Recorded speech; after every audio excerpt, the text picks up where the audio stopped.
स्वागत है आपका हमारे channel POB horror official channel में। आज हम आपके लिए लेकर आए हैं इंटरेस्टिंग मर्डर मिस्ट्री की जासूसी कहानी। इस कहानी में आपको सुनने मिलेगा कि कैसे एक डिटेक्टिव एक नर पिशाच से लड़ता है। क्या वो डिटेक्टिव उस भयानक नर पिशाच से बच पाएगा या उस नर पिशाच के हाथों मारा जाएगा? क्या होगा कहानी में? बने रहे हमारी कहानी में।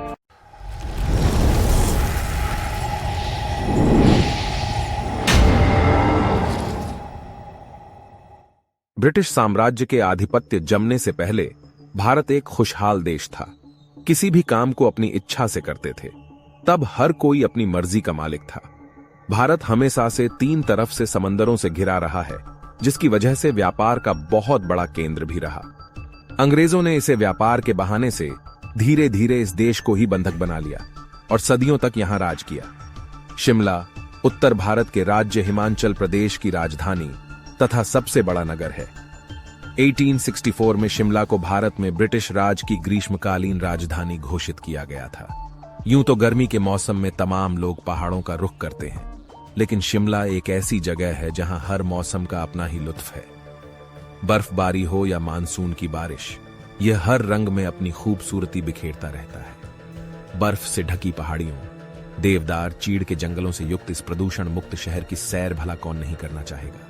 ब्रिटिश काल की ग्रीष्मकालीन राजधानी रही शिमला में अंग्रेज अपने देश इंग्लैंड की झलक देखते थे।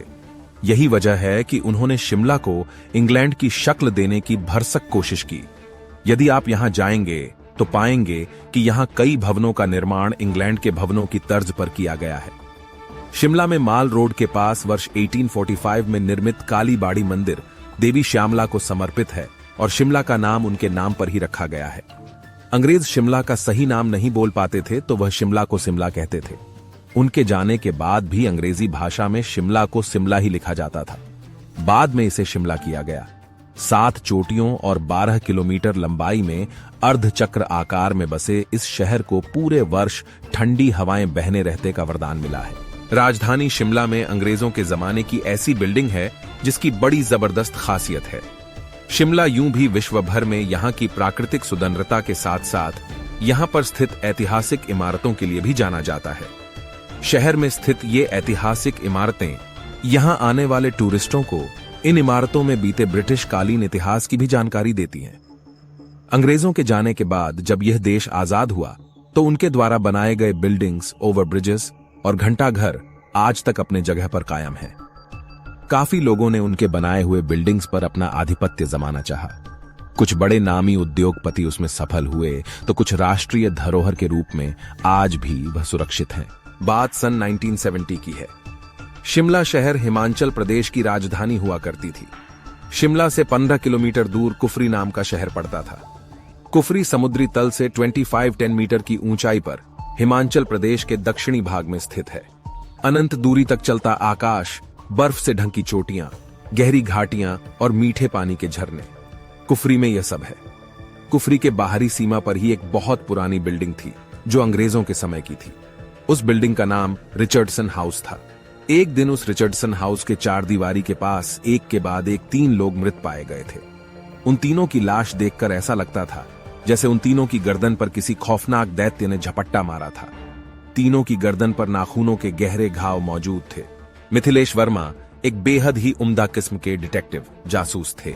उन्होंने अपने प्रोफेशन में 29 केस बिना किसी रुकावट के सुलझा लिए थे। उनका डिटेक्टिव जगत में बहुत बड़ा नाम था।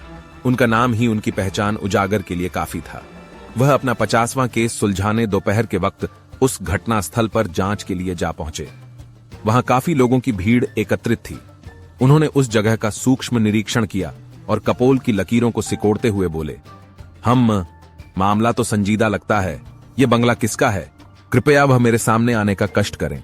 यह सुनते ही उस भीड़ को चीरते हुए एक लंबे चौड़े कद काठी वाला शख्स मुंह में सिगार दबाए डिटेक्टिव मिथिलेश के एकदम सामने आकर खड़ा हो गया। अपने दाएं हाथ को बढ़ाते हुए उसने कहा, hi, I am Brajesh Rawat. I am the owner of Richardson house. लेकिन डिटेक्टिव मिथिलेश अपनी जगह पर यथावत ही खड़ा रहा और उसने उसके हाथ मिलाने की अपील को ठुकरा दिया। वह अपने भौं को ऊपर चढ़ाते हुए अपने मूंछों को मरोड़कर ताव देता हुआ बोला, मौकाए वारदात पर जो अभी 3 लाशें पाई गई हैं, इनका आपसे क्या संबंध है? ब्रजेश रावत ने पूछा। They are my relatives. जरा खुल के बताना चाहेंगे आप? वॉय नॉट। इन तीनों में से 2 मेरे चाचा के बेटे थे और तीसरा मेरी बुआ का बेटा था। डिटेक्टिव मिथिलेश, आई होप आपने उनके घर इन्फॉर्म कर दिया होगा। ब्रजेश रावत, बचपन में एक कार दुर्घटना में उनके माता पिता का देहांत हो गया था, तो तब से उनकी देखभाल की जिम्मेदारी मेरी ही थी। इस रिचर्डसन हाउस की आधी भागीदारी उन्हीं के नाम पर थी। ब्रजेश की बात सुनते ही डिटेक्टिव मिथिलेश ने अपने दोनों भौहों को ऊपर की तरफ उठाते हुए कुछ देर तक टकटकी लगाकर देखने की चेष्टा की। लगातार इस तरह से देखे जाने की वजह से ब्रजेश ने अपने आप को असहज महसूस किया। वह कुछ बोलने ही वाला था कि अगली आवाज डिटेक्टिव मिथिलेश की ही आ गई। डिटेक्टिव मिथिलेश, आपका कीमती समय देने के लिए धन्यवाद। उम्मीद है जल्द ही गुत्थी सुलझा लूंगा और इस सिलसिले में आपसे मिलना जुलना लगा ही रहेगा। मेरी आपसे एक गुजारिश है। Brajesh Rawat, yes go ahead. Detective Mithilesh, no it's okay, you can leave now. फिर कभी मिलना हुआ तो जिक्र होगा। मैं जरूरी जांच और पंचनामा करने के बाद ही आपको बुलाता हूं। ब्रजेश, जैसा आप उचित समझे। यह कहने के बाद ब्रजेश अपनी गाड़ी में सवार होकर अपनी फैक्ट्री की तरफ बढ़ गया। डिटेक्टिव मिथिलेश अपनी जांच पड़ताल में व्यस्त थे कि तभी भीड़ से एक शख्स उनके समीप आया और उसने कहा, हेलो सर, मैं आपसे कुछ गुफ्तगू करना चाहता हूं। Detective Mithilesh, why not, go ahead. साहब, मेरा नाम भिखू नारंग है और मैं इसी गांव में वर्षों से रहता आया हूं। मेरी पिछली 4 पीढ़ियां इसी गांव से ताल्लुक रखती हैं। उसकी बात सुनते ही डिटेक्टिव मिथिलेश भड़क गया और बोला, तुम चाहे 4 साल से यहां रहो या 4 पीढ़ियों से, इससे मुझे क्या। देखो, मुद्दे की बात पर जल्दी आओ, मुझे अपने काम पर ध्यान देना है। भिखू नारंग साहब, मैंने आपका बहुत नाम सुना है और मैं बस यही कहना चाहता हूं कि आप अपनी सलामती चाहते हो तो यहां से चले जाओ।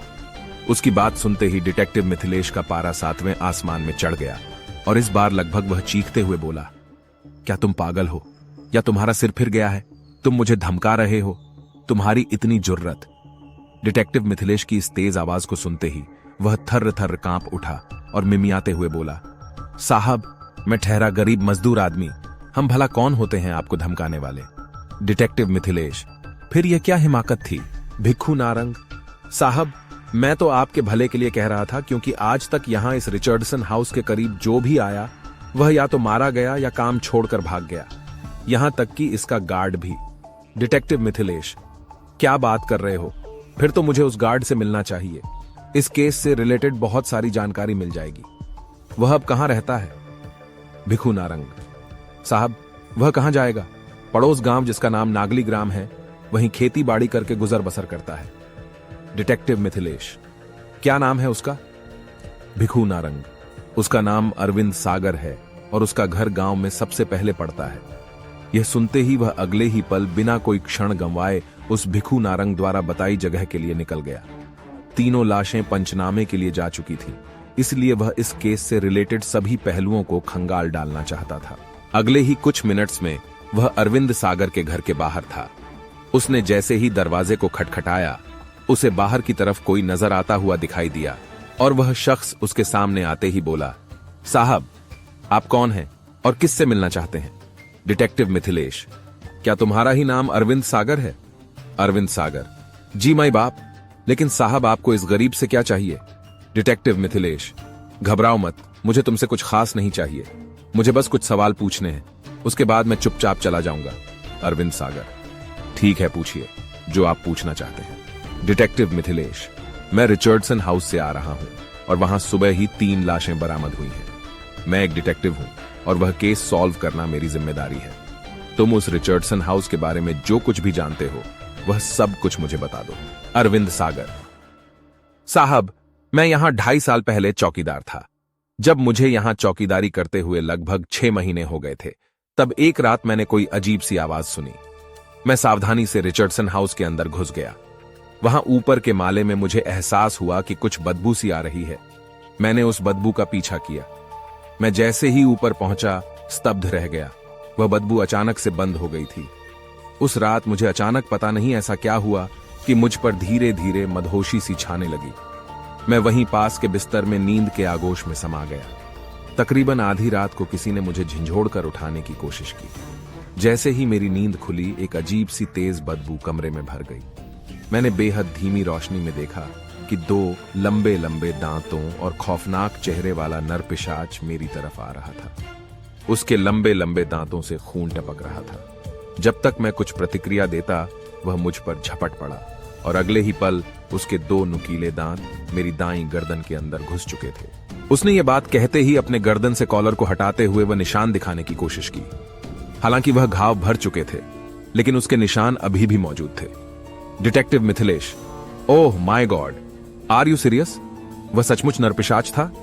अरविंद सागर साहब, धीमी सी रोशनी थी, लेकिन मैं यह दावे के साथ कह सकता हूं कि मैंने उस खौफनाक चेहरे को काफी करीब से देखा था और उसके नुकीले दांतों को यहां चुभते हुए महसूस भी किया था।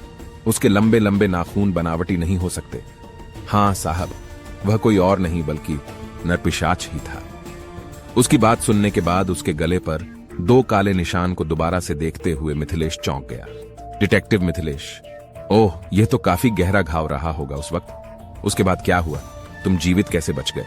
अरविंद सागर, सर, जैसे ही उसने मेरी गर्दन में अपने दांत चुभाए, मेरा खुद से नियंत्रण भी जाता रहा।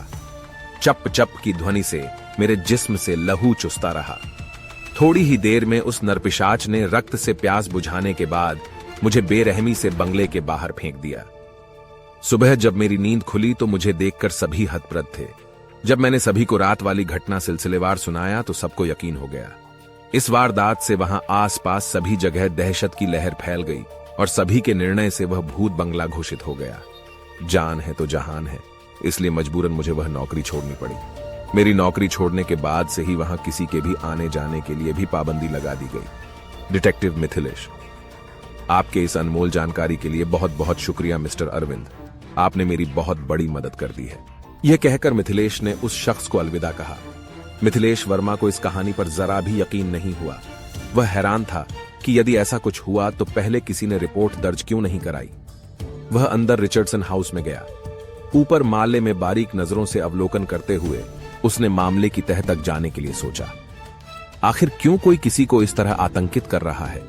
इसके पीछे की वजह क्या हो सकती है?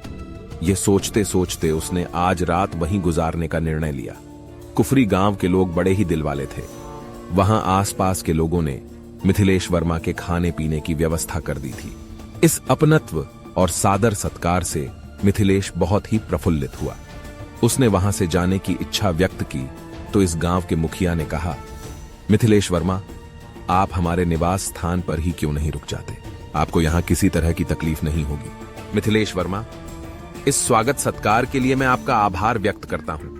मैंने आज की रात उस तथाकथित पिशाच बंगले में ही रात गुजारने का निश्चय किया है ताकि मैं मामले की तह तक जाकर पता लगा सकूं कि आखिर उस नरपिशाच का क्या राज है। मिथिलेश वर्मा की यह बात सुनकर वह मुखिया और वहां के कुछ स्थानीय निवासी ने मिथिलेश वर्मा को उस बंगले में न ठहरने की बात कहने के साथ साथ बहुत सी डरावनी बातें बताईं, लेकिन मिथिलेश वर्मा नहीं माना। उसके न मानने की वजह से उस गांव के मुखिया ने उसके लिए एक चटाई, एक तकिया के साथ एक ऊनी चादर की व्यवस्था की।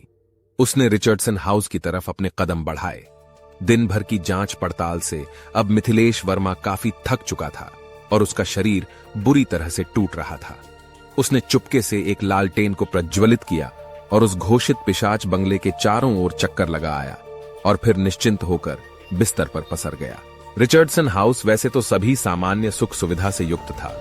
दिन भर की थकान की वजह से मिथिलेश वर्मा को नींद ने जल्दी ही अपने आगोश में ले लिया। वह घोड़े बेचकर नींद में खोया हुआ था कि तभी आधी रात को किसी की आहट सुनाई दी, जिसकी वजह से उसकी नींद खुल गई। उसे वह आहट धीरे धीरे अपने करीब आती हुई महसूस हुई, लेकिन थोड़ी देर में ही वह आवाज आनी भी बंद हो गई। मिथिलेश वर्मा ने सोचा कि यह महज उसका भ्रम है। यह सोचकर उसने दोबारा सोने की कोशिश करते हुए अपनी आंखें बंद की कि तभी अचानक उसने अपने पैरों पर किसी की खुरदुरी उंगलियों के स्पर्श महसूस किए। उसने पहले उस स्पर्श को गंभीरता से नहीं लिया, लेकिन जैसे ही वह स्पर्श दूसरी बार हुआ तो वह चौंक गया।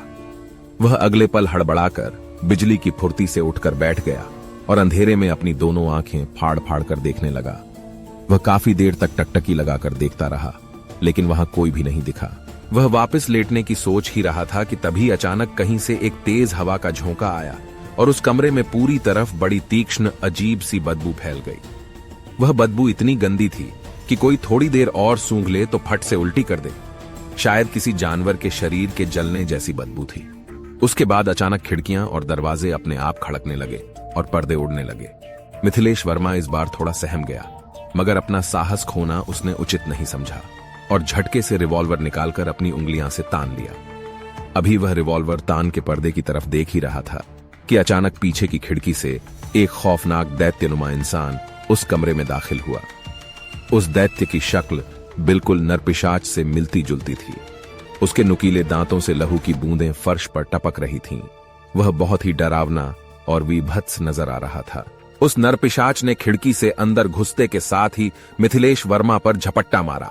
मिथिलेश वर्मा के हाथ से छिटककर रिवॉल्वर दूर जा गिरा। इसके साथ ही कमरे में अट्टहास गूंजने लगा। मिथिलेश वर्मा ने ध्यान से देखा। लंबे लंबे बालों और दांतों वाले उस दैत्य रूपी नरपिशाच की आंखें अंगारों जैसी दहक रही थीं। वह बहुत ही तेज गुस्से में दिख रहा था। शायद मिथिलेश का वहां होना उसे पसंद नहीं आया था। मिथिलेश वर्मा अपने बचाव के लिए कुछ कर पाता उससे पहले ही उस नरपिशाच ने अपने पंजे उसकी गर्दन की तरफ बढ़ा दिए। अगले ही पल मिथिलेश वर्मा को अपने गले के दाईं तरफ कुछ चुभने का एहसास हुआ। गले से खून की धारा टपकने के साथ साथ चप चप की आवाज उसे खौफजदा कर रहे थे। जैसे जैसे खून की आवाज तेज होती जा रही थी, मिथिलेश वर्मा का शरीर शिथिल पड़ता जा रहा था। तभी अचानक मिथिलेश वर्मा ने कहीं से अपनी सारी हिम्मत को एकत्रित करने की कोशिश की और तेज झटके से उसने अपने आप को आजाद किया। मिथिलेश वर्मा को अचानक गर्दन पर असहाय पीड़ा हुई। उसने अपनी नजर घुमाकर गले की तरफ देखा तो उसकी आंखें खुली की खुली रह गई। गले के पास 2 गहरे घाव नजर आए जिससे रक्त बूंद बूंद करके बाहर टपक रहा था। मिथिलेश वर्मा अपनी चोट देखने में इतना मशगूल हो गया कि वह सामने खड़े खूंखार नरपिशाच को ही भूल गया। अगले ही पल उस नरपिशाच ने अपने नुकीले पंजे से ऐसा बल लगाया कि उसके नाखून मिथिलेश के चेहरे को खरोंचते हुए उसकी खोपड़ी के बगल से निकल गए। अचानक इस हरकत की वजह से मिथिलेश वर्मा अपना नियंत्रण खो बैठा और खिड़की से बाहर टकराते हुए खिड़की को पकड़कर लटक गया। तभी उस नरपिशाच ने अपना आखिरी वार किया और मिथिलेश उस खिड़की को छोड़ नीचे गिर गया। नीचे गिरते ही मिथिलेश वर्मा का सिर नीचे किसी पत्थर से टकराया और वह वहीं बेहोश हो गया। होश आने पर मिथिलेश वर्मा को अपने गर्दन के पास बहुत तेज पीड़ा महसूस हुई। उस नरपिशाच के दांतों से हुए गले पर वार अब घाव का रूप ले चुके थे और टीसने लगे थे। मिथिलेश वर्मा ने इतने पर भी हिम्मत नहीं हारी और उठ खड़ा हुआ। सूर्यास्त होने में अभी 2-3 घंटे बाकी थे। उसने तकरीबन आधे घंटे तक अपने अंदर ऊर्जा एकत्रित करने की कोशिश की। फिर लड़खड़ाते हुए रिचर्डसन हाउस के 4 दीवारी को तरफ देखते हुए बोला, उफ, अब अंदर कैसे जाऊं? 4 दीवारी तो बहुत ऊंची है। बिना अंदर गए मैं उस नरपिशाच के राज का पर्दाफाश कैसे कर पाऊंगा? तभी उसकी नजर 4 दीवारी के पास सटे पेड़ पर पड़ी और वह फुला नहीं समाया। वाह, ये रहा रास्ता। मुझे अब किसी भी तरह इस पेड़ पर चढ़कर अंदर जाना होगा। मेरे पास अब ज्यादा वक्त नहीं है। मुझे सुबह होने से पहले सच्चाई सबके सामने लानी होगी। यह कहकर मिथिलेश वर्मा पेड़ पर चढ़ने की कोशिश करने लगा। थोड़ी देर मशक्कत करने के पश्चात वह पेड़ पर चढ़ गया।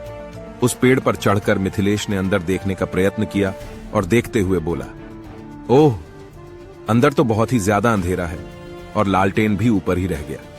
मैं ऐसे कैसे पता कर पाऊंगा कि वह नरपिशाच किधर गया? मिथिलेश वर्मा अनमना सा उस रहस्यमयी बंगले के अंदर निहारने की कोशिश कर ही रहा था कि अचानक खट खट की आवाज ने उसे चौंकन्ना कर दिया। यह आवाज सुनते ही वह बोला, ओह, यह आवाज तो इस भूत बंगले के अंदर से ही आ रही है। मुझे अब चलकर देखना चाहिए। इतना कहकर वह 4 दीवारी से अंदर कूद गया और दबे पांव अंदर की तरफ गया। उसने आवाज की दिशा जानने के लिए उसे फिर सुनने की कोशिश की। अब वह आवाज का पीछा करता हुआ उस भूत बंगला, जिसे रिचर्डसन हाउस के नाम से जाना जाता है, के तहखाने में पहुंच गया। वह तहखाने में पहुंचते ही दंग रह गया। उसका शक अब यकीन में बदल गया। वहां एक दीवार खड़ी थी जिसके पीछे से आवाज आ रही थी। उस दीवार में एक रोशनदान मौजूद था, लेकिन वह थोड़ी ऊंचाई पर स्थित था। सामने ही एक लोहे की सीढ़ी दिखी। मिथिलेश वर्मा भागकर सीढ़ी को ले आया और उसे दीवार के सहारे खड़ा कर दिया। धीरे धीरे वह सीढ़ी से ऊपर चढ़ने की कोशिश करने लगा। थोड़ी देर में ही वह सीढ़ी के ऊपरी सिरे पर पहुंच गया। जैसे ही उसने रोशनदान से अंदर झांका, उसके अचरज की सीमा नहीं रही। मिथिलेश वर्मा ने देखा कि उस कमरे की फर्श जगह जगह से खुदी पड़ी थी और खुदाई का काम अभी भी जारी है। वहीं उसी कमरे में कोने में ओवरकोट पहने एक जेम्स बॉन्ड नुमा आदमी खुदाई करने वालों को कुछ दिशा निर्देश दे रहा था। उसके पास में ही वह खूंखार दैत्यनुमा नरपिशाच खड़ा था, जिसने मिथिलेश वर्मा को उस भूत बंगले से बाहर फेंक दिया था। इसी कमरे के मुख्य दरवाजे के पास एक व्यक्ति मशीन गन लिए ऊँग रहा था। मिथिलेश वर्मा फुर्ती से नीचे उतर गया और इस मौके को भुनाने की कोशिश करने लगा। उसने झट से अंदर घुसकर फट से मशीन गन छीनते हुए दहाड़ कर बोला, खबरदार, यदि किसी ने अपनी जगह से हिलने की कोशिश भी की तो गोलियों से भून दूंगा। मिथिलेश वर्मा के दहाड़ते ही वहां मौजूद सभी लोग बुरी तरह ठिठक गए। उन लोगों को इसका जरा सा भी एहसास नहीं था। कोने में खड़े ओवरकोट वाले व्यक्ति की हथेली धीरे धीरे जेब के अंदर जाने लगी कि तभी एक जोरदार धमाका हुआ और वह व्यक्ति बुरी तरह चीख पड़ा। वह शायद अपनी जेब से रिवॉल्वर निकालना चाह रहा था कि तभी मिथिलेश वर्मा ने उसके बाजू को निशाना बनाकर गोली दाग दी थी। तभी मिथिलेश वर्मा ने फिर दहाड़ा, सभी के सभी अपने बाजू ऊपर करके एक कोने में चलो। सभी ने मिथिलेश वर्मा के आदेश का तुरंत पालन किया। जब वे सभी उस कमरे के कोने में चले गए तो मिथिलेश वर्मा ने कमरे में कुंडी चढ़ा दी और मशीन गन उनकी तरफ तान दिया। थोड़ी देर में उसने ट्रांसमीटर निकाला और पुलिस चौकी से संपर्क किया। बस फिर क्या था, अगले आधे घंटे में ही रिचर्डसन हाउस पुलिस के सर्च लाइटों से जगमगा उठा।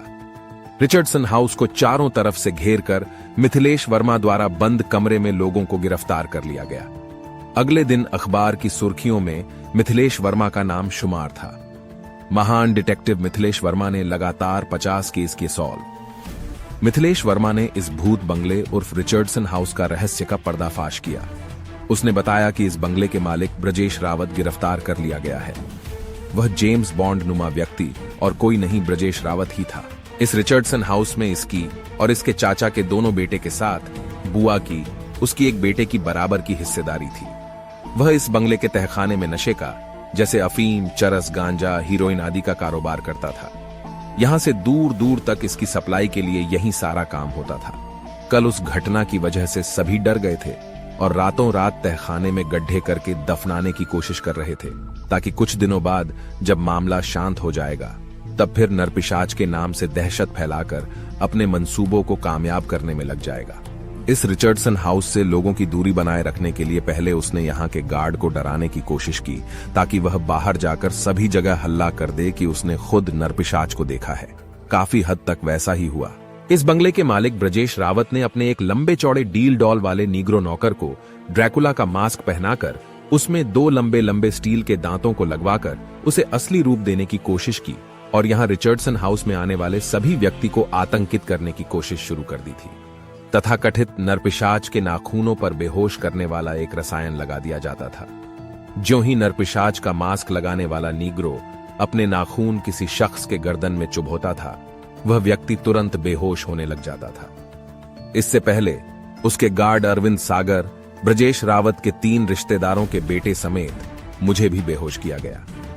मैं तो अपनी किस्मत से बच गया, लेकिन रिचर्डसन हाउस को पूर्णतया अपने अधिकार में करने के लिए ब्रजेश ने उन तीनों को शराब पिलाई और शराब पीकर सीढ़ियों से लुढ़काकर मार डाला। उस दिन रिचर्डसन हाउस उर्फ भूत बंगले की खबर सुर्खियों में गर्म थी कि बहादुर डिटेक्टिव मिथिलेश वर्मा के द्वारा रिचर्डसन हाउस के नरपिशाच का खात्मा। दोस्तों, ये थी हमारी डिटेक्टिव और नरपिशाच की कहानी। ये कहानी आपको कैसी लगी कमेंट जरूर करें। अगर आप और भी ऐसी ही मर्डर मिस्ट्री की जासूसी कहानी सुनना चाहते हैं तो हमारे चैनल को सब्सक्राइब करें और वीडियो पर लाइक कमेंट करके अपना प्यार इस वीडियो को दें।